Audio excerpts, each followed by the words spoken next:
بسم الله الرحمن الرحيم.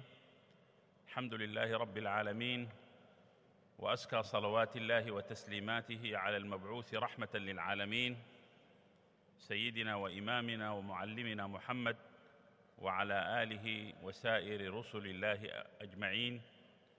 السلام عليكم ورحمة الله وبركاته. الإخوة الكرام والأخوات الفضليات، ونشكر الإخوة في رابطة مسلمي بلجيكا إقامتهم هذا المؤتمر الرابع في هذه البلدة التي نشكر لها أن هيأت لنا عقد هذا المؤتمر ويسرت أسبابه. محاضرتي تتناول حول مفهوم تجديد الدين، وما هو الذي يتجدد في الدين. السؤال الكبير: الدين ما هو؟ وما معنى التجديد؟ وهل التجديد في الوسائل والأساليب والآليات، أم أن التجديد تكون في مضامين الخطاب الإسلامي الذي ندعو الناس إليه؟ كلمة التجديد في اللغة جدد الشيء صيره جديداً، أي جعل القديم جديداً بعد أن كان قديماً، مثل البناء الأثري. فحينما أقول أريد أن أجدد هذا البناء، لا يعني أن أقوم بهدمه من أساسه أو أن أنقضه من أصوله، وإنما أعمل على إزالة ما علق به من غبار وأتربة، وأعيد بناءه وطلاءه ليكون في حداثة عهده كأنما بني حديثاً. فهذا يعني أن البناء في أصوله وركائزه يظل قائماً، ولكنني أقوم بعملية تحديث لهذا البناء حتى يعود كما لو بني حديثاً. هذا معنى التجديد في أصله في اللغة. هذه الكلمة لم ترد في القرآن الكريم، ولكن وردت في عدة أحاديث نبوية. الحديث الأول رواه أبو داود في سننه: إن الله يبعث على رأس كل 100 عام لهذه الأمة من يجدد لها دينها. والحديث الثاني الذي ورد فيه لفظ التجديد: يسب ابن آدم الدهر، والله تعالى يقول: أنا الدهر، الأيام والليالي لي أبليها وأجددها وآتي بملوك بعد ملوك. والحديث الثالث: إن الإيمان ليبلى في جوف أحدكم، يبلى يصبح الإيمان بالياً مثل الثوب البالي القديم. إن الإيمان ليبلى في جوف أحدكم كما يبلى الثوب، فاسألوا الله تعالى أن يجدد الإيمان في قلوبكم. والحديث الرابع حديث رواه الإمام أحمد في المسند: جددوا إيمانكم.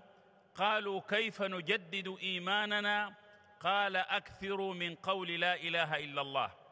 هذه جملة الأحاديث الأربعة التي ورد لفظ التجديد فيها صراحة، ونحاول أن نقف عند دلالات هذا الحديث ليفهم المسلمون ما هو الذي يتجدد، وما هو الذي ينبغي أن يظل ثابتاً لا يتغير بتغير الزمان ولا بتغير المكان ولا بتغير البيئات ولا بتغير العصور، وما هو الذي من شأنه أن يتطور وأن يتكيف مع واقع الأحداث. تفضل.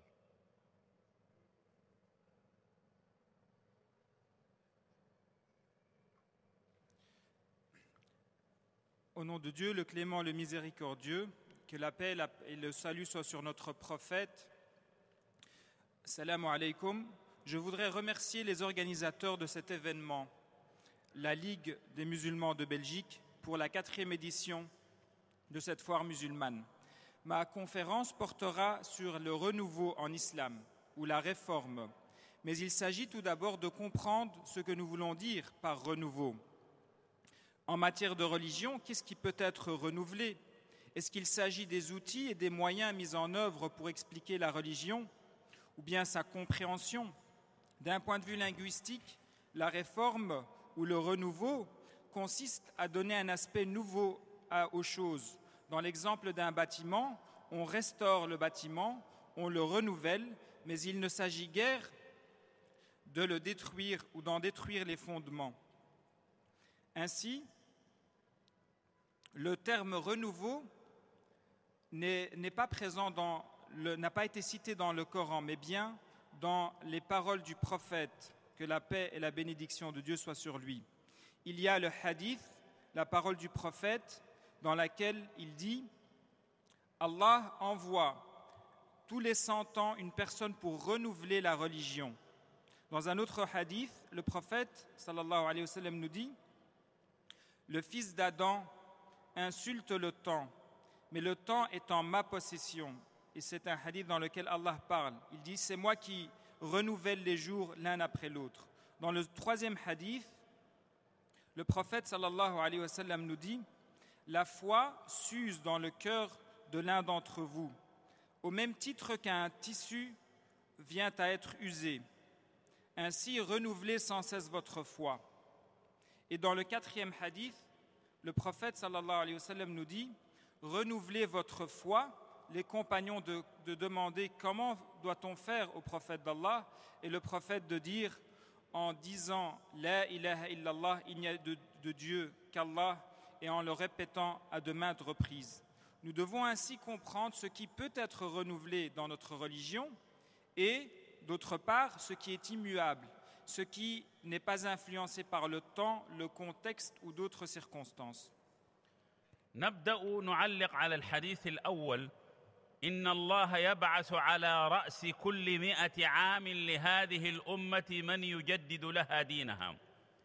التجديد كان قبل بعثة النبي عليه الصلاة والسلام منوطا بالأنبياء والرسل. كل نبي يأتي بعد نبي يجدد الدين الذي قام به ونهض به النبي الذي قبله. النبي عليه الصلاة والسلام هو النبي الخاتم الذي انتهت إليه كمالات الرسالات، كما انتهت إلى القرآن كمالات الكتب، ولم يعد بعد النبي نبي. إذن أصبح التجديد منوطا بالمصلحين وبالدعاة وبالعلماء.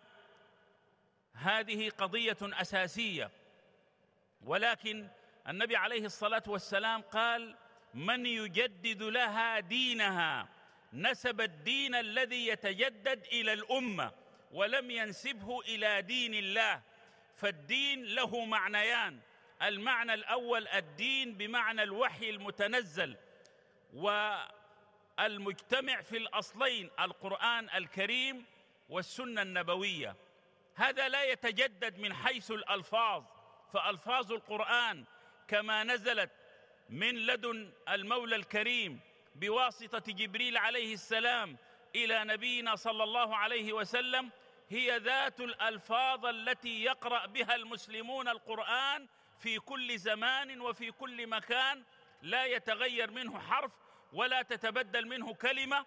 إنا نحن نزلنا الذكر وإنا له لحافظون. وكذلك أحاديث النبي عليه الصلاة والسلام التي وردت إلينا شارحة للقرآن الكريم: وأنزلنا إليك الذكر لتبين للناس ما نزل إليهم، هي ذات الألفاظ لا نستطيع أن نزيد أو أن ننقص أو أن نبدل أو أن نحرف فيها.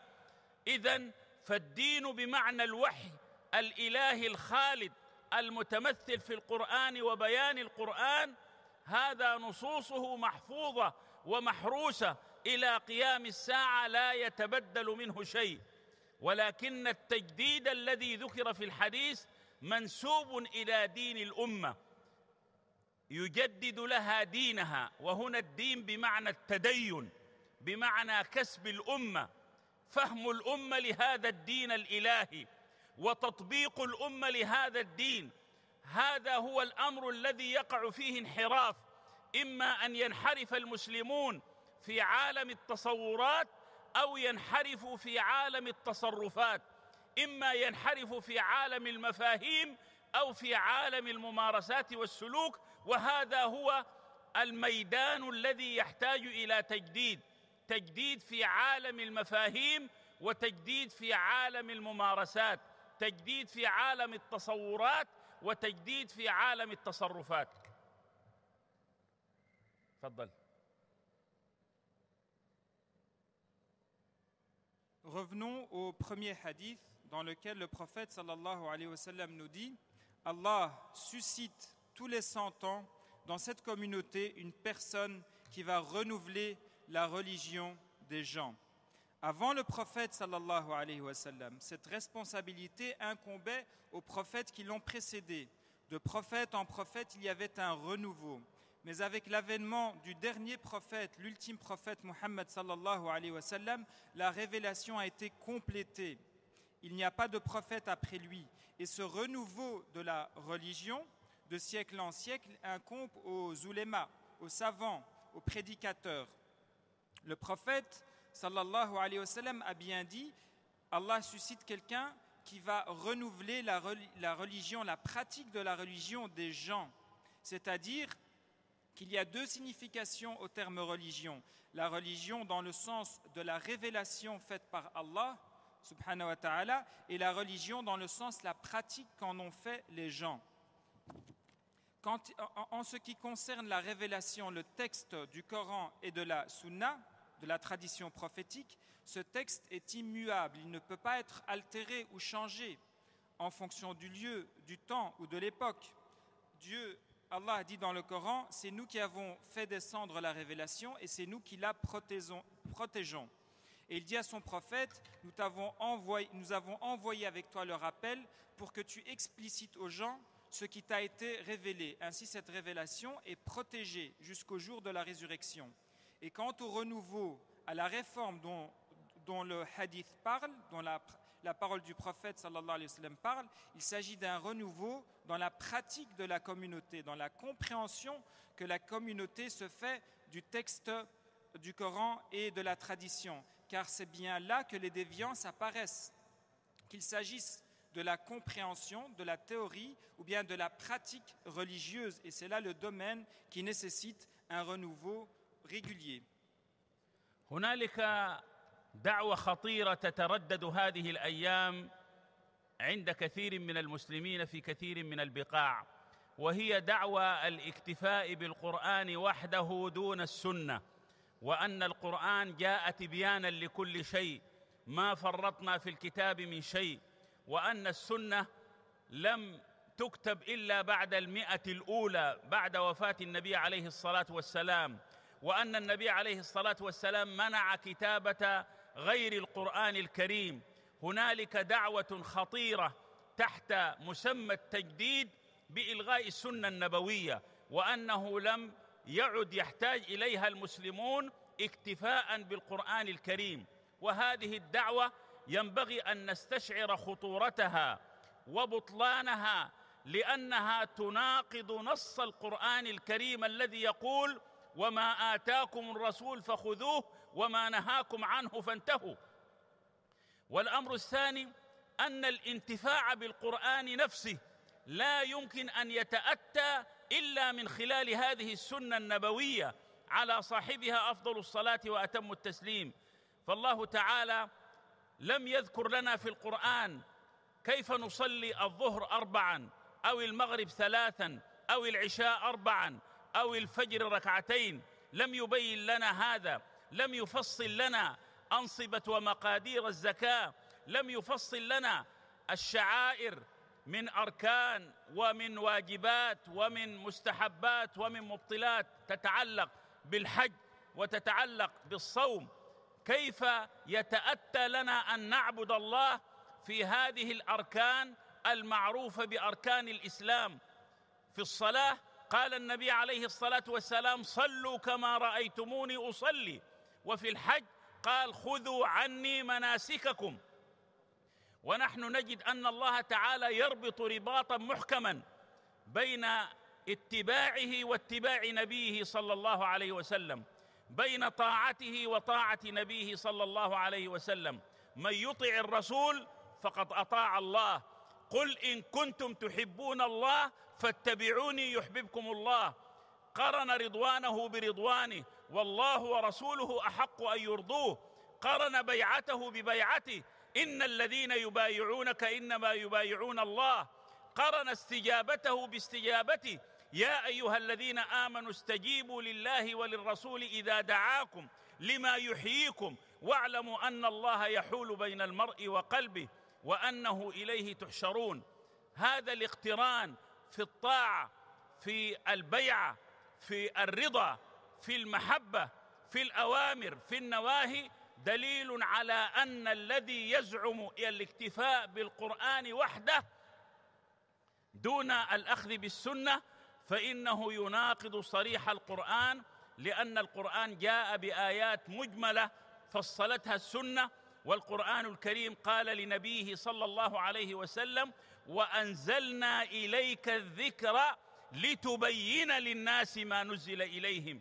هذا البيان يكون بيانا شرحا للمعاني وبيانا تطبيقيا عمليا، كل هذا قامت به وظيفة السنة. ولذلك النبي عليه الصلاة والسلام حذرنا: ألا لا يوشك رجل شبعان متكئ على أريكته مستلق على كرسيه يقول حسبنا كتاب الله يكفينا كتاب الله ما وجدنا فيه من حلال أحللناه وما وجدنا فيه من حرام حرمناه ألا وإنما حرم رسول الله مثل ما حرم الله.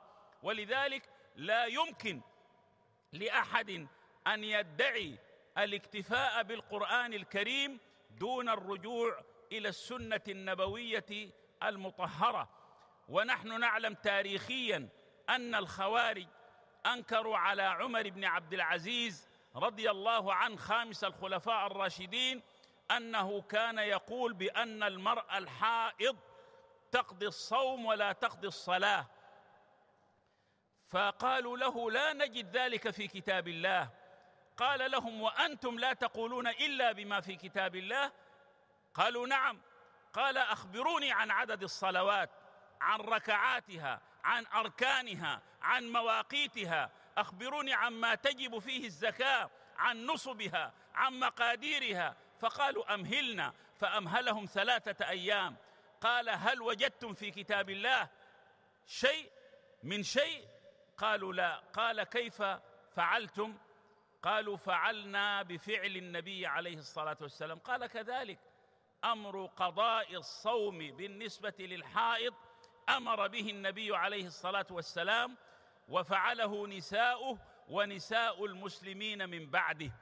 إذن هنالك خطورة كبيرة هي دعوى الاكتفاء بالقرآن الكريم التي يكذبها القرآن نفسه، الذي أوجب علينا أن ننتهي إلى طاعة رسول الله صلى الله عليه وسلم والنزول عند أمره ونهيه.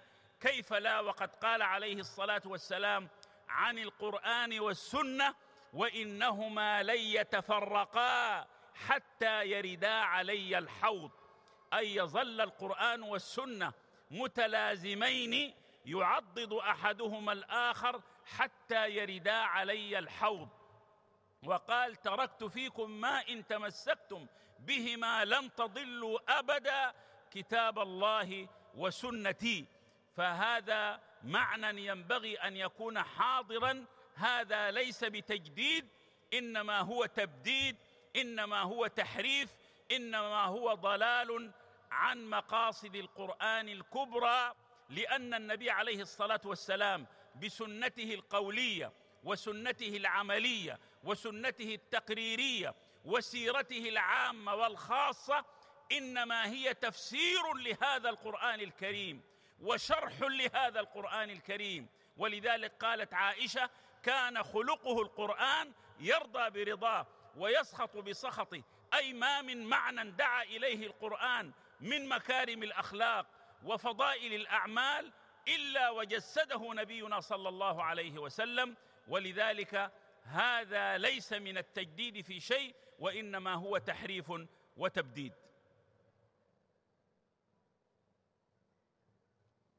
Il y a aujourd'hui une idée qui est très dangereuse qui se répand, celle selon laquelle on pourrait se suffire du Coran et délaisser la tradition du prophète sallallahu alayhi wa sallam pour comprendre la religion. Cela en prétendant que le Coran, après tout, serait suffisant puisqu'il explicite toute chose ou qu'il parle de toute chose, que la sunna, la tradition du prophète, n'a été retranscrite qu'une centaine d'années après la mort du prophète, ou encore en disant que le prophète avait, après tout, interdit que l'on écrive d'autres choses que le Coran en sa présence. Tout ceci, ce sont des idées qui sont très dangereuses et qui sont fallacieuses, qui sont fausses. Il faut, en tant que musulman, être alerté par rapport à ce genre de théorie.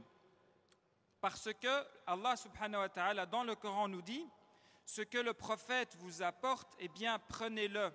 Et ce qu'il vous interdit, éloignez-vous-en. » Deuxièmement, on ne peut tirer profit du Coran,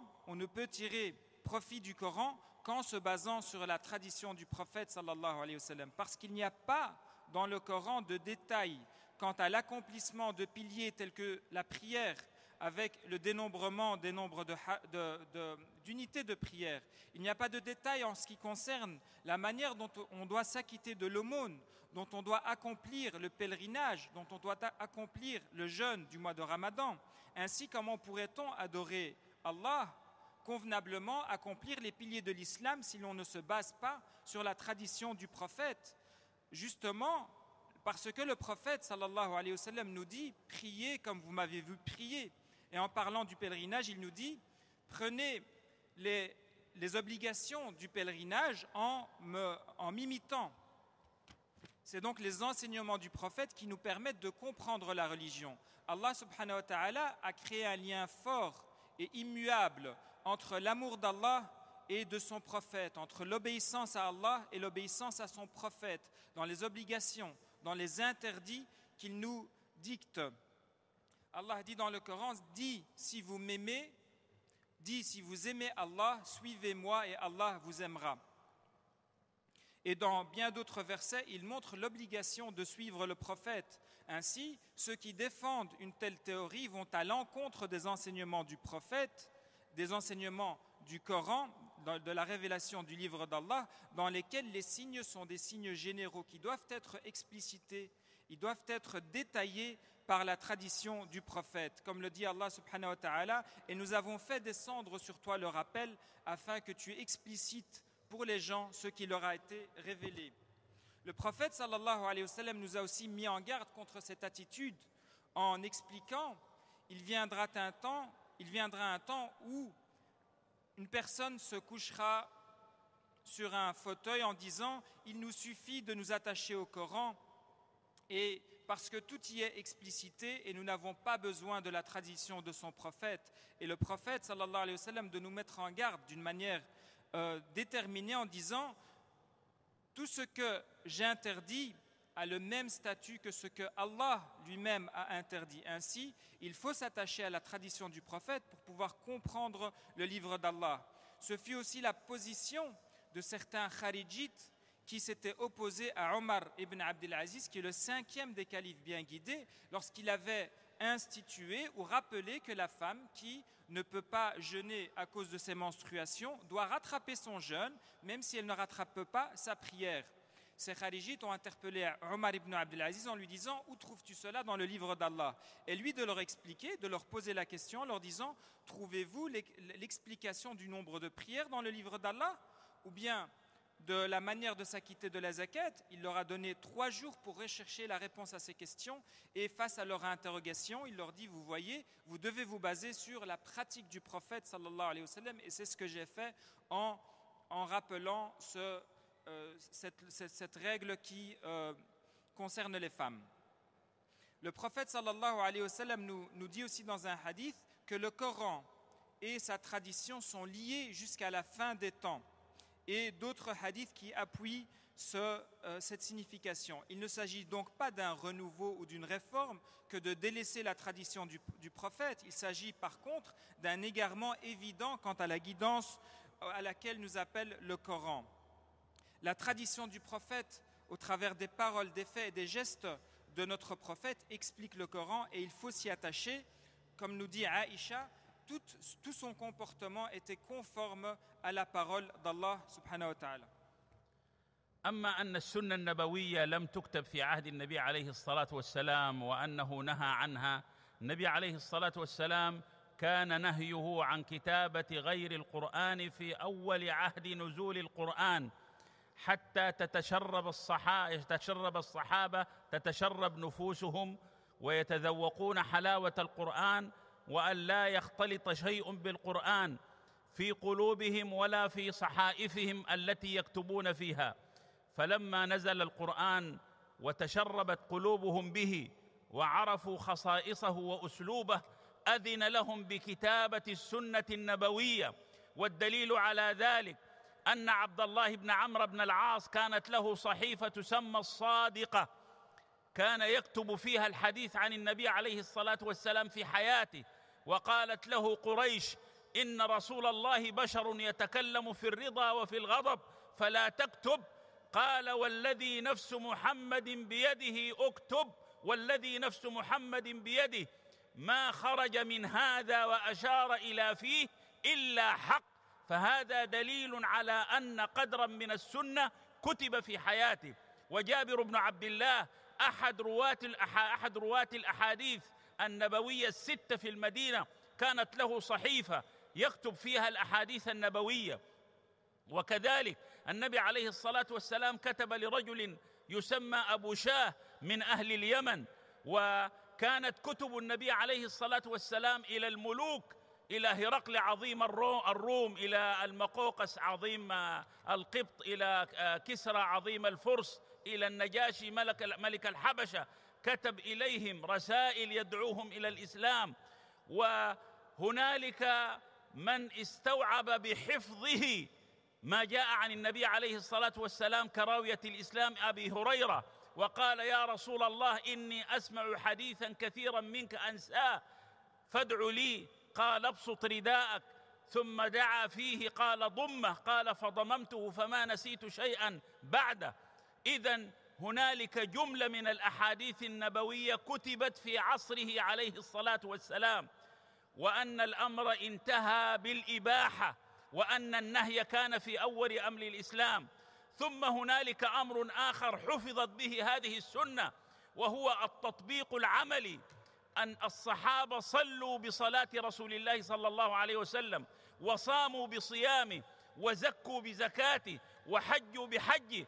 فهذا التواتر العملي الذي نقلوا به القرآن الكريم نقلوا به السنة النبوية المطهرة، فهذا دليل على حفظها. حفظت في الصدور، وحفظت في السطور، وحفظت من خلال التطبيق العملي والتواتر. ولذلك نطمئن على أن الله تعالى كما تكفل بحفظ كتابه الكريم تكفل بحفظ بيان هذا الكتاب. وإلا كيف يستقيم المعنى أن يقول الله تعالى: وأنزلنا إليك الذكر لتبين للناس، ويكون هذا البيان ضائعا غير موجود لا حقيقة له؟ كيف ننتفع بهذا البيان إذا كان البيان غير محفوظ؟ ولذلك أي دعوة للاكتفاء بالقرآن الكريم دون السنة النبوية هي تكذيب لصريح القرآن الكريم الذي لا يتأتى الانتفاع به إلا من خلال بيان رسول الله صلى الله عليه وسلم. هذا أمر ينبغي أن يكون مستقرا في عقائد المسلمين، مستقرا في وجدانهم، مستقرا في بيان الأحكام. وإلا فإن كثير من الأحكام الشرعية جاءت مجملة فسرها رسول الله صلى الله عليه وسلم وشرحها وبينها. الأمر الثاني الذي نشير إليه في معنى التجديد أن التجديد ينحصر في دائرتين. كما قلنا النصوص محفوظة في القرآن والسنة، يصبح التجديد يتعلق بفهم نصوص القرآن والسنة وبالعمل بمقتضى الفهم لنصوص القرآن والسنة. أما بالنسبة للفهم فلا بد من الرجوع إلى اللغة التي نزل بها القرآن الكريم بلسان عربي مبين، اللغة التي نزل بها القرآن، ولكن هذه اللغة فيها من السعة ما يستوعب كل جديد. إذا القرآن تحدث عن بعض المخلوقات قال ويخلق ما لا تعلمون، ويخلق ما لا تعلمون هذا يفتح باب للاكتشاف العلمي وللاختراع وللإبداع الإنساني في كل زمان، يدخل تحت قوله تعالى ويخلق ما لا تعلمون. تعلمون أن هنالك 1300 آية في القرآن الكريم تتحدث عن بديع صنع الله تعالى في الكون، عن عجائب قدرته في الخلق وفي التكوين وفي كل ما اكتشفه الإنسان، كل ذلك يدل على الإعجاز القرآني. هذا نفهمه بلسان العرب. ثم بعد ذلك القرآن ميسر للذكر، ولذلك نترجم معانيه. ألفاظه لا نقول ترجمة القرآن، إنما نقول ترجمة معاني القرآن. القرآن ألفاظه كما هي، ولكن تترجم المعاني بالعديد من اللغات حتى يتيسر فهمها لعموم البشر في كل القارات بمختلف اللغات. وكذلك الجانب الثالث الذي ينبغي أن نفهمه أن هنالك ثوابت لا يطرأ عليها تجديد. العقائد، الإيمان بالله، بالملائكة، بالكتب، بالرسل، باليوم الآخر، هذا أمر يتعلق بعالم الغيب، وعالم الغيب فوق طاقة العقول، فوق إدراك البشر. لا بد ما دمنا قد آمنا بالله ورسوله فنصدق ما جاء عن الله ورسوله في عالم الغيب المستور، لأننا لا نستطيع أن ندرك. ويسألونك عن الروح قل الروح من أمر ربي وما أوتيتم من العلم إلا قليلا. الإنسان متى تبدأ حياته؟ حينما تتصل الروح بالبدن، هذه بداية الحياة. ومفارقة الحياة حينما تنفصل الروح عن البدن، والروح لا يعلم حقيقتها إلا الله. إذن باب العقائد لا يرد فيه تجديد إلا من حيث ما يزكي الإنسان إيمانه ويترقى به. والذين اهتدوا زادهم هدى وآتاهم تقواهم. هو الذي أنزل السكينة في قلوب المؤمنين ليزدادوا إيمانا مع إيمانهم. ثم الأمر الثاني من الأشياء التي لا يدخلها التجديد هذه الشعائر التعبدية. الصلاة التي صلاها المسلمون مع رسول الله صلى الله عليه وسلم هي التي نصليها اليوم، وهي التي يصليها المسلمون في كل العالم. الصلاة والصيام والذكر والحج، هذه العبادات التي لا مدخل للعقل فيها هي ثابتة ثبوت الجبال الراسيات. تتجدد المعاني، تتجدد الصلة الروحية، يتجدد الارتقاء الإيماني، ولكن من حيث هي أشكال وحركات وأركان وواجبات ومستحبات كما هي من الثوابت. والثابت الثالث هو ثبات القيم الأخلاقية. لا يمكن أن يكون الصدق فضيلة في زمان ورذيلة في زمان آخر. الصدق، الأمانة، الوفاء بالعهود والمواثيق، حسن الخلق. إنما بعثت لأتمم مكارم الأخلاق، وهذه القيمة الأساسية بالنسبة للمسلم. اليوم التحدي وأنتم تعيشون في هذه البلاد ليس فقط أن تحدثوا الناس عن الإسلام وعن قيم الإسلام وأحكام الإسلام، إنما ينظر الناس في سلوككم وقدوتكم وأحوالكم. هل تصدق أفعالكم أقوالكم؟ هل المعاني التي تدعون الناس إليها مجسدة على سلوككم؟ هذا هو التحدي. ولذلك القيم ثابتة أيضا لا مجال فيها. أصول الواجبات كبر الوالدين، صلة الأرحام، رعاية حقوق الأبناء والزوجة، هذه كلها قيم. أصول المحرمات كالزنا وحرمة الزنا ونحو الخمر ونحو ذلك، هذه لا يمكن أن تتغير، تصبح حلالا في زمان، حراما في زمان آخر. إذن الثابت عندنا الذي لا يتجدد المقاصد الكلية التي دل الاستقراء على أن الشريعة جاءت لرعايتها: حفظ الدين والنفس والعقل والنسل والمال والعرض. العقائد التي هي في عالم الغيب، الشعائر التعبدية من صلاة وصيام وذكر وحج وعبادة، القيم الأخلاقية، أصول الواجبات والمحرمات. ما عدا ذلك فهنالك مجال الرحب لأن تتطور الوسائل وأن تتجدد الأساليب، وأن يعيش المسلمون في كل زمان بما يناسب عصرهم وواقعهم، وأن يهتموا بالحقائق التي تجلي قيم الدين في هذا العصر وفي هذا الزمان. فنجدد في أساليبنا ونجدد في خطابنا. زمان كانت وسيلة الوعظ هي الوعظ المباشر، اليوم نستطيع عن طريق المسرح، عن طريق السينما، عن طريق التمثيل، عن طريق الدراما، عن طريق الكوميديا، عن طريق أدوات التواصل الاجتماعي، نستطيع أن نوصل رسالتنا بكل الأساليب، شريطة أن تكون ملتزمة بالقيم والمضامين الأخلاقية التي تدعو إليها قيم هذه الرسالة المحمدية.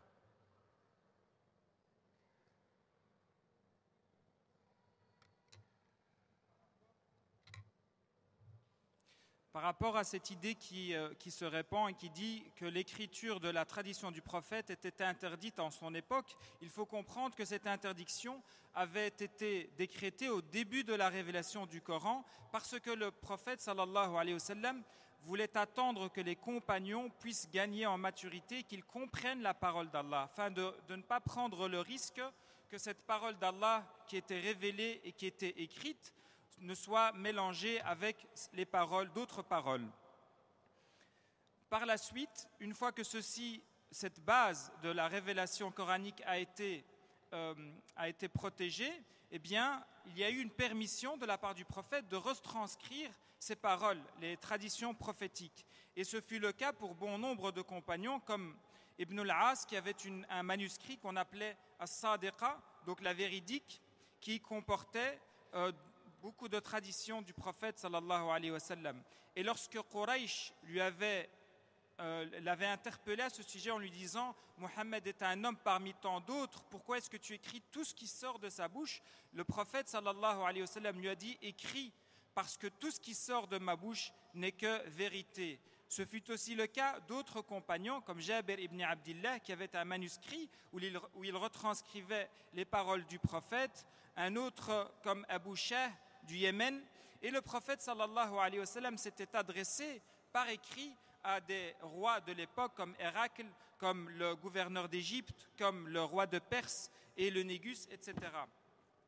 Il y a aussi une préservation de la tradition du prophète sallallahu alayhi wa sallam dans les cœurs et dans les mémoires, comme ce fut le cas de Abu Huraira, qui est venu chez le prophète en lui disant « J'ai peur d'oublier ce que j'entends », et le prophète sallallahu alayhi wa sallam de faire des invocations pour que Abu Huraira ait une mémoire qui lui permette de retenir tous les hadiths, toutes les paroles du prophète sallallahu alayhi wa sallam. Ainsi, il y a de nombreuses preuves d'écrits depuis l'époque du prophète sallallahu alayhi wa sallam qui ont permis la préservation de sa tradition. Cette retranscription de la tradition prophétique qui a été rendue possible et permise par la suite. Il faut aussi comprendre que la préservation de la tradition du prophète s'est faite par la pratique des compagnons, leur pratique quotidienne. De nombreux milliers de compagnons qui ont appliqué les enseignements de l'islam, les enseignements du prophète tels que la prière, la zakat, tout ceci nous est parvenu d'une manière qui ne peut laisser de place au doute. Ainsi, la tradition du prophète a été préservée par l'écrit et par la pratique quotidienne des musulmans à travers les siècles. Et au même titre que le Coran est protégé par Allah, la tradition du prophète est protégée aussi par Allah, parce que sinon, on ne peut pas comprendre le verset dans lequel Allah dit « Et nous avons fait descendre sur toi le rappel pour que tu explicites aux gens ce qui leur a été révélé. » Il n'y aurait pas de sens à ce que le Coran soit préservé, mais à ce que la tradition qui explique le Coran ne le soit pas. Il n'y aurait pas d'intérêt à s'attacher au Coran s'il n'y avait pas l'explication de la tradition du prophète. Donc comprenez bien qu'il s'agit d'un mensonge et d'une grave erreur que de dire que l'on puisse se suffire du Coran et délaisser la tradition du prophète. Il y a bien des domaines dans lesquels il faut avoir cette certitude, que ce soit un dogme, une certitude auprès de chaque musulman. Ensuite, en parlant de renouveau, de réforme, il faut comprendre que ce renouveau et cette réforme doivent avoir lieu dans le domaine de la compréhension et de la pratique de la relation qu'on a avec les textes. Et lorsqu'on parle de compréhension, on parle de la langue arabe. Parce que le texte a été révélé dans la langue arabe. La langue arabe est une langue très riche. Allah dit dans le Coran, et il a créé des choses dont vous n'avez aucune connaissance. Et cette langue arabe est tellement riche qu'elle nous ouvre tout un horizon qui nous permet de découvrir la création d'Allah au travers de ces 1300 versets qui nous parlent de la création d'Allah, qui sont autant de miracles que l'on peut comprendre à travers cette langue arabe. Le Coran a été facilité pour le rappel. Allah a simplifié le Coran pour que les musulmans s'en rappellent. Et il ne convient pas de parler de la traduction du Coran, car on ne peut pas traduire le Coran. Il faut comprendre par cela la traduction des sens du Coran qui permet à d'autres personnes de se rapprocher de la signification voulue par Allah en arabe. Il y a des éléments qui doivent être immuables, qui ne peuvent pas changer, qui ne peuvent pas être concernés par un renouveau ou par une réforme. Il s'agit de tout ce qui a trait au dogme, à la croyance en Allah, en ses livres, en ses anges, en ses prophètes, et de ces choses qui sont de l'ordre de l'invisible, dans laquelle la raison ne peut pas avoir d'emprise. Il faut y croire par la croyance, par l'adhésion à cette religion, on y croit fermement, et ce sont des choses qui ne peuvent pas être réformées. C'est l'interrogation qu'ont eue certaines personnes Allah nous dit dans le Coran, et il t'interroge au sujet de l'âme. Dis-leur, cette âme est connue par Allah subhanahu wa ta'ala. C'est le seul qui connaît la réalité de cette âme. Et il y a toute une série de choses que la raison humaine ne peut pas appréhender et qu'elle doit accepter. Le second type d'éléments qui ne peuvent pas être changés, qui sont immuables dans le temps et dans l'espace, ce sont les adorations, les pratiques d'adoration telles que la prière, le jeûne, le rappel, le pèlerinage. Nous les accomplissons toujours comme ils avaient été accomplis par le prophète et par ses prédécesseurs. On ne peut pas concevoir de changement ou de renouveau dans la manière de les mettre en pratique. Il s'agit bien d'un renouveau dans le lien spirituel que nous avons, dans l'accomplissement de ces actes, mais les actes restent inchangés et restent tels quels. La troisième catégorie d'éléments qui ne peuvent pas changer dans le temps ou dans l'espace, ce sont les valeurs de l'islam. La véracité est une valeur qui est encouragée par l'islam, elle ne peut pas devenir interdite. L'honnêteté, le bon comportement, la piété filiale et tant d'autres valeurs, les interdits aussi, les péchés comme la fornication ne peuvent pas aujourd'hui devenir permis. Ce sont des choses qui sont immuables. Et j'attire votre attention sur le bon comportement. Le prophète sallallahu alayhi wa sallam nous dit « Je n'ai été suscité que pour compléter le bon comportement ». Il s'agit quand on s'attache au bon comportement, de donner l'exemple aux autres, parce que c'est la manière dont ils vont pouvoir percevoir les enseignements de l'islam, et c'est là le grand défi auquel nous sommes confrontés. Il y a donc des objectifs globaux dans la religion qui sont la préservation de la religion, de la descendance, de l'esprit, de la personne humaine et de l'honneur qui doivent être préservés et qui sont immuables, qui ne peuvent pas être changés, de même que les croyances, les dogmes, les valeurs, les interdits. À part cela, tout autre moyen qui sont utilisés pour transmettre peuvent être réformés ou changés ou faire l'objet d'un renouveau. Aujourd'hui, nous avons différents moyens de transmettre ce message, qu'il s'agisse du théâtre, du cinéma, des moyens donnés par l'Internet, par les communications modernes, et en ce sens, on peut faire un renouveau. النقطة الأخيرة التي أختم بها حديثي هو أن انعكاس هذا التجديد على واقع الوجود الإسلامي عليكم في أوروبا.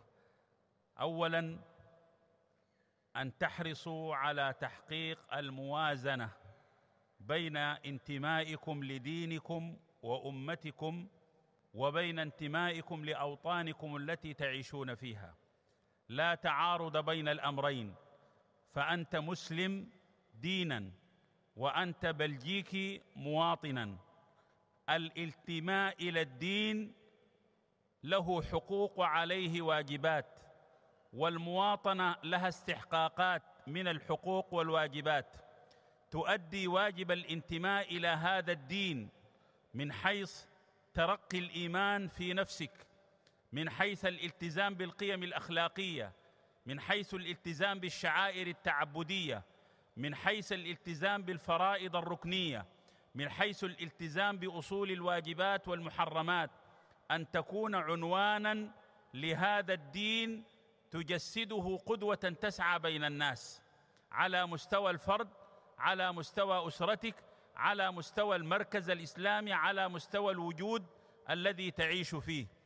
وأنت تنتمي إلى هذا البلد مواطنا متجنسا مقيما، دخلت بتأشيرة، هذه التأشيرة عبارة عن عهد وميثاق أوجبت عليك حقوقا ورتبت عليك واجبات، عليك أن تكون عنوانا للالتزام بها. والمسلم ينبغي أن يؤدي الواجب الذي عليه قبل أن يطلب الحق الذي له. فكيف إذا كان يأخذ الحق في خدمات التعليم والصحة والضمان الاجتماعي ولكنه لا يقوم باستحقاقات المواطنة من حيث الالتزام بالقوانين، من حيث الالتزام بالنظم، من حيث احترام الوقت، من حيث احترام النظام العام، من حيث الإتقان والإحسان والتجويد لعمله؟ هذا لون من التجديد نحتاج إليه في أن نزاوج بين انتماء الهوية الدينية وانتماء المواطنة. لا تعارض بين الأمرين، فالمسلم ينبغي أن يكون عنوانا للانصهار بين هذين المعنيين. والحمد لله أنتم تعيشون في بلاد تعترف بالإسلام دينا رسميا، أنتم ممكنون من أداء شعائركم وشرائعكم، ممكنون من ممارسات حقوقكم، فلا بد أن تردوا التحية بمثلها ويكون كل واحد منكم عنوانا للمواطنة الصالحة. لا أن يكون صالحا فقط، بل أن يكون مصلحا، صالحا في نفسه، مصلحا لغيره، متفاعلا مع بيئة مجتمعه، متفاعلا مع وطنه، مشاركا على مستوى الحياة السياسية، الحياة الاجتماعية، الحياة الاقتصادية، ليس متقوقعا ولا منعزلا ولا منكفئا، وإنما تكون له هذه الحيوية التي يعبر بها عن صفة المواطنة. وفي ذات الوقت هذا الانتماء ليس خصما على انتمائه الذي يعبر فيه عن دينه. وكذلك من الصور التجديدية لحسن عرض الدين أننا حينما ننفعل بقضايا عالمنا الإسلامي، قضية فلسطين، سوريا، العراق، اليمن، ليبيا، ما يحدث، المسلمون في العالم الإسلامي يعبرون عن قضاياهم بالطريقة التي تناسب أوضاعهم، وأنتم عليكم هنا أن تعبروا عن قضايا التفاعل مع العالم الإسلامي بما يتناسب مع ظروف البيئة التي تعيشون فيها، ملتزمين بالقانون، ملتزمين بالنهج السلمي كلمة وممارسة، ملتزمين بالتعبير الحضاري الذي يعبر عن الصور الحضارية لقضاياكم. فإن كنا نتحدث عن قضية فلسطين بمنطق العقيدة للمسلمين، فإننا نتحدث هنا في هذه البلاد بالمنطق الإنساني لشعب احتل أرضه واغتصبت حقوقه، وهنالك مساحة واسعة من الحرية للتعبير عن مثل هذه القضايا.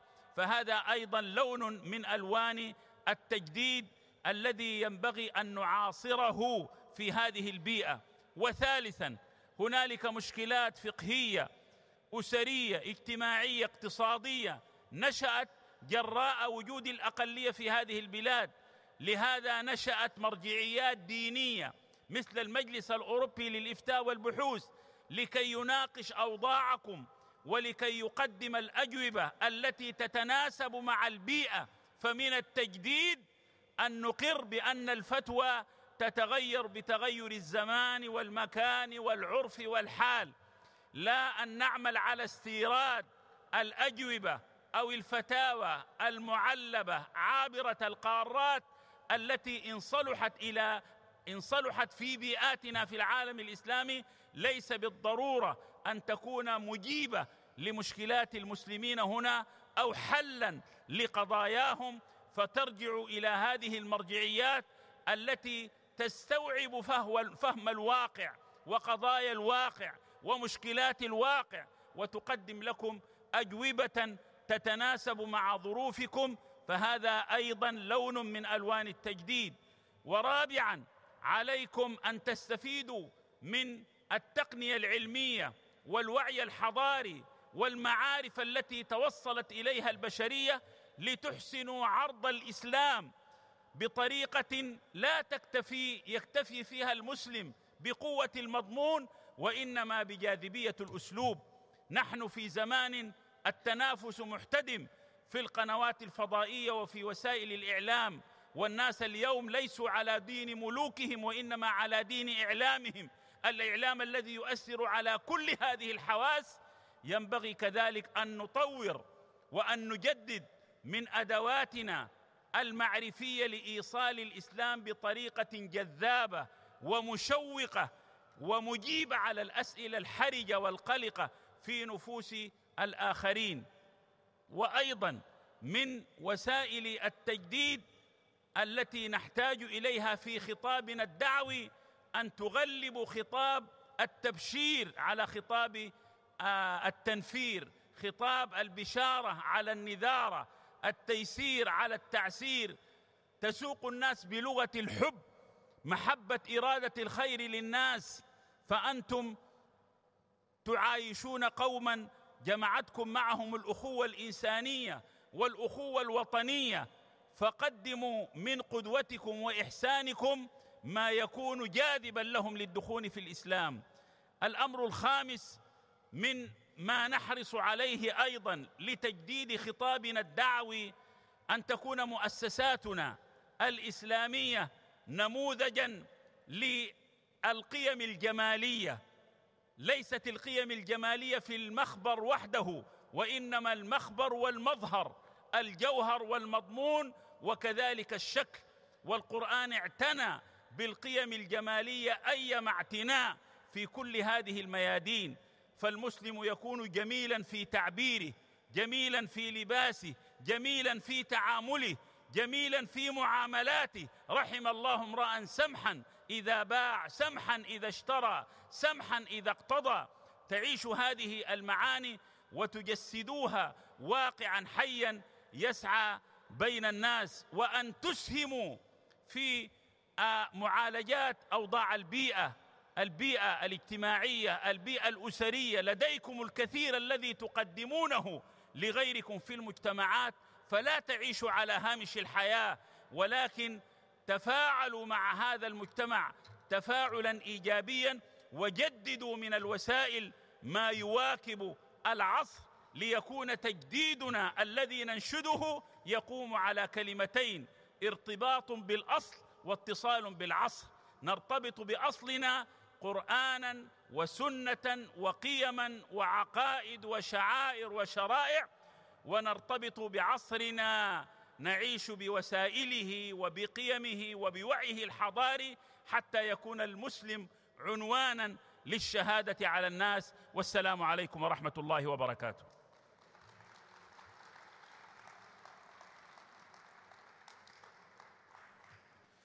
J'aimerais parler d'un dernier point qui concerne cet effet, l'effet du renouveau sur vous qui habitez ici en Europe. Il s'agit de trouver un équilibre entre votre lien avec votre religion et votre communauté, et puis votre lien avec votre pays. Vous êtes musulman et vous êtes belge.